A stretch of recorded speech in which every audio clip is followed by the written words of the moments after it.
Industrial practices and quality control in carding. Carding section হলো spinning মিলের প্রথম প্রধান ধাপ। মেশিন ঠিক মতো চলছে, প্রোডাকশন ভালো হচ্ছে, কিন্তু পুরো সেকশনটার লেআউট যদি ঠিক না হয় তাহলেও কিন্তু সমস্যা হয়। শুধু মেশিন নয়, মেশিনের চারপাশের পরিবেশ, বর্জ্য ব্যবস্থাপনা আর নিয়মিত টেস্টিং সব কিছু মিলিয়েই ভালো কোয়ালিটির সুতা তৈরি সম্ভব। গত পর্বগুলোতে আমরা কার্ডিং মেশিনের প্রসেস, প্রিন্সিপাল, মেকানিজম, মেইনটেন্যান্স ও বর্জ্য ব্যবস্থাপনা নিয়ে জেনেছি। আজকের পর্বে আলোচনা করব শিল্প পর্যায়ের কার্ডিং অনুশীলন, কীভাবে মিলে কার্ডিং সেকশন সাজানো হয়, বর্জ্য ব্যবস্থাপনার লাইন সেটআপ কেমন হয়, আর গুণমান নিয়ন্ত্রণের জন্য কী কী টেস্ট করা হয়। Carding section layout in spinning mill. Carding সেকশনের লেআউট বা বিন্যাস প্রোডাকশন ইফিসিয়েন্সি ও স্লিপের কোয়ালিটির জন্য অত্যন্ত গুরুত্বপূর্ণ। একটি ভালো লেআউট কাজের গতি বাড়ায় আর সমস্যা কমায়।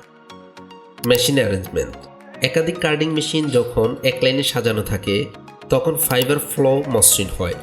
মেশিনগুলোর মধ্যে সঠিক দূরত্ব রাখা জরুরি যাতে অপারেটরদের চলাচল ও কাজ করতে সুবিধা হয়। Feed area.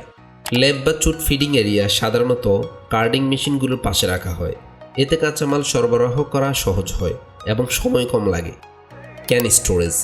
স্লিপার ক্যানগুলো মেশিনের শেষ অংশে রাখা ভালো, এতে ক্যান পরিবর্তন করা সহজ হয় এবং হ্যান্ডেলিংয়ের সুবিধা হয়।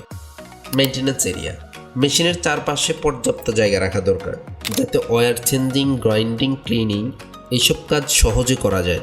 মনে রাখার বিষয় হচ্ছে সঠিক স্পেসিং ও লেআউট থাকলে ফাইবার কন্টামিনেশন কমে এবং মেইনটেন্যান্সও সহজ হয়। Air suction and West handling line setup. Carding machine থেকে ডাস্ট, নেপস, ফ্লাই ওয়েস্ট আর ফ্ল্যাট স্ট্রিপস সরানোর জন্য সাকশন সিস্টেম অপরিহার্য। সাকশন সিস্টেমের মূল কাজ হলো মেশিন থেকে বর্জ্য দূর করে মেশিনকে পরিষ্কার রাখা। এতে মেশিনের যন্ত্রাংশের উপর চাপ কমে এবং স্লিপের কোয়ালিটি ভালো থাকে। সাকশন সিস্টেম সেটআপ গাইডলাইন হচ্ছে সাকশন ডাক্টস সরাসরি কার্ডিং মেশিন থেকে সেন্ট্রাল ডাস্ট কালেক্টরের সাথে সংযুক্ত থাকে। ডাক্টের ব্যান্ডস মসৃণ রাখা দরকার এবং ডায়ামিটার সঠিক রাখতে হবে যাতে ব্লকেজ না হয়। ডাক্ট ও ফিল্টার পর্যায়ক্রমে পরিষ্কার করা জরুরি। West separation. সাকশন সিস্টেমে বর্জ্য সাধারণত 3 ভাগে আলাদা হয়: heavy fibres, light fibres, dust and small particles. Heavy fibres flat strips হিসেবে সংগ্রহ করা হয়। লাইট ফাইবার্স ফ্লাই ওয়েস্ট হিসেবে সংগ্রহ করা হয়। Dust and small particles mods হিসেবে আলাদা হয়। সঠিক সেকশন ব্যবস্থা থাকলে মেশিন পরিষ্কার থাকে, স্লিপের কোয়ালিটি ভালো হয় আর মেশিন ওয়েস্টেজ কমে। Uster or AFIS test parameters. Carding স্লিপারের কোয়ালিটি কন্ট্রোলের জন্য আস্টার বা AFIS সিস্টেম ব্যবহার করা হয়। এই টেস্টগুলো স্লিপারের বিভিন্ন প্যারামিটার মাপে। নেপস কাউন্ট। নেপস হলো ফাইবারের ছোট ছোট প্যাচ। এই টেস্টে স্লিপারে কতগুলো নেপস আছে তা গণনা করা হয়। নেপসের সংখ্যা কম মানে কার্ডিং কোয়ালিটি ভালো। Short fibre percentage. স্লিপারে কত শতাংশ ছোট ফাইবার আছে তা মাপা হয়। শর্ট ফাইবার বেশি হলে ইয়ার্ন স্ট্রেংথ কমে যায়। ভালো কার্ডিংয়ে শর্ট ফাইবার পার্সেন্টেজ কম থাকে। Dust or trash percentage. স্লিপারে কতটুকু ময়লা বা পরেন পার্টিকেল অতিরিক্ত ময়লা রয়ে গেছে তা মাপা হয়। এই টেস্ট কার্ডিং মেশিনের ক্লিনিং এফিসিয়েন্সি বোঝায়। Evenness or CB percentage. স্লিপারের থিকনেস কতটুকু কনসিস্টেন্ট তা মাপা হয়। CB পার্সেন্টেজ কম মানে স্লিপার বেশি ইউনিফর্ম, যা ভালো ইয়ানের জন্য জরুরি।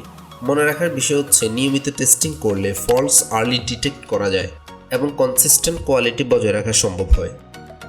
Productivity improvement techniques. কার্ডিং সেকশনে প্রোডাক্টিভিটি বাড়ানোর জন্য কিছু কার্যকর পদ্ধতি আছে। Optimise machine setting. Draft, gap আর স্পিড সঠিকভাবে সেট করলে ফাইবার ব্রেকেজ কমে এবং আউটপুট বাড়ে। প্রতিটি মেশিনের জন্য অপটিমাম সেটিংস বের করে রাখা ভালো। Reduce machine downtime. Schedule মেনটেন্যান্সের মাধ্যমে আনএক্সপেক্টেড ডাউন টাইম কমানো যায়। নিয়মিত পরীক্ষা নিরীক্ষা করলে বড় ধরনের সমস্যা এড়ানো সম্ভব।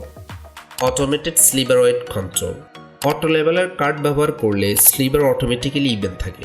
এর ফলে মেশিন বন্ধ করার প্রয়োজন কমে এবং রিওয়ার্কও কম লাগে। Effective waste handling. Proper suction ও ডাক্ট লেআউট থাকলে মেশিন পরিষ্কার থাকে, যার ফলে ডাউন টাইম কমে। Operator training. দক্ষ অপারেটররা আর্লি ফল্ট ডিটেকশন করতে পারে। তাদের ট্রেনিং দিলে প্রোডাকশন বাড়ে আর কোয়ালিটি ভালো থাকে। একটি পরিষ্কার, ভালোভাবে রক্ষণাবেক্ষণ করা কার্ডিং সেকশন যেখানে প্রপার লেআউট আর মনিটরিং আছে সেখানেই বেস্ট স্লিপার পাওয়া যায়। যার সাথে হাই এফিসিয়েন্সি আর লোয়েস্ট থাকে। কার্ডিং শুধু প্রথম ধাপ নয়, এটা পুরো স্পিনিং প্রক্রিয়ার ভিত্তি। এই ভিত্তি মজবুত থাকলে পরবর্তী ধাপগুলোতেও কোয়ালিটি ভালো থাকে। কারো যদি কোনো জিজ্ঞাসা বা মতামত থাকে প্লিজ ভিডিও নিচে কমেন্ট করতে পারেন। আশা করি চ্যানেলটি সাবস্ক্রাইব, লাইক এবং শেয়ার দিয়ে পাশে থাকবেন। সবার আগে নোটিফিকেশন পেতে বেল বাটনটি ক্লিক দিয়ে রাখুন। সম্পূর্ণ ভিডিওটি দেখার জন্য আপনাকে অসংখ্য ধন্যবাদ।